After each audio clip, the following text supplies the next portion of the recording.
This is from CBS Sports, Chris Trapasso. Best, worst, and most interesting picks for each team in the NFL in the just completed draft. For the Browns, best pick in A-minus, center Luke Whippler, the 6th round.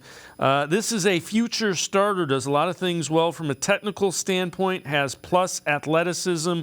Weight and power must be added to his game. If that's all you got to add, you're going to do that when you get old and you get a little older and you get in that weight room. Worst pick, Siaka Ika, 3rd round, 93rd. Actually, not great versus doubles, but a very wide body, low-level athlete, not much of a rusher.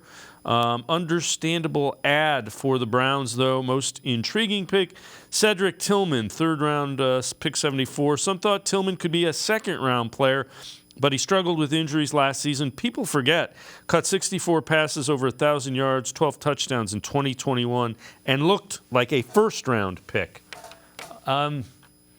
Whippler is intriguing.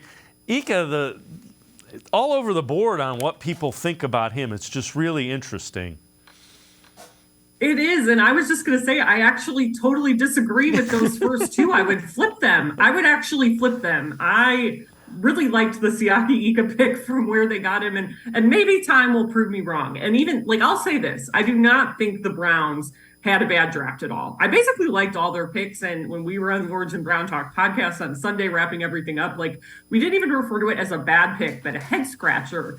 And for me, Luke Whippler wound up being the head scratcher. And it's not because I thought he did anything super poorly at Ohio State. It more so has to do with the fact that he doesn't have the versatility really that we know of. And I know the Browns talked about this, and they don't think he can play guard right now. He never did that in college. He played center at Ohio State, which is fine. But I don't think he has that versatility that a lot of guys come into the NFL with.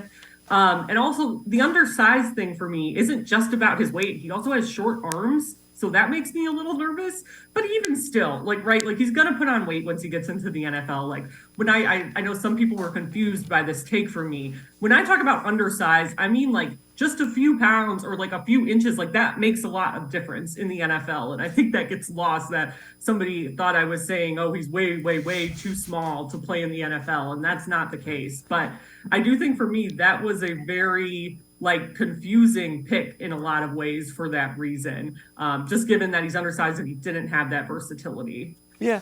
In the 6th round, he's got 2 years to develop. They can put him on the practice squad and try to get him going.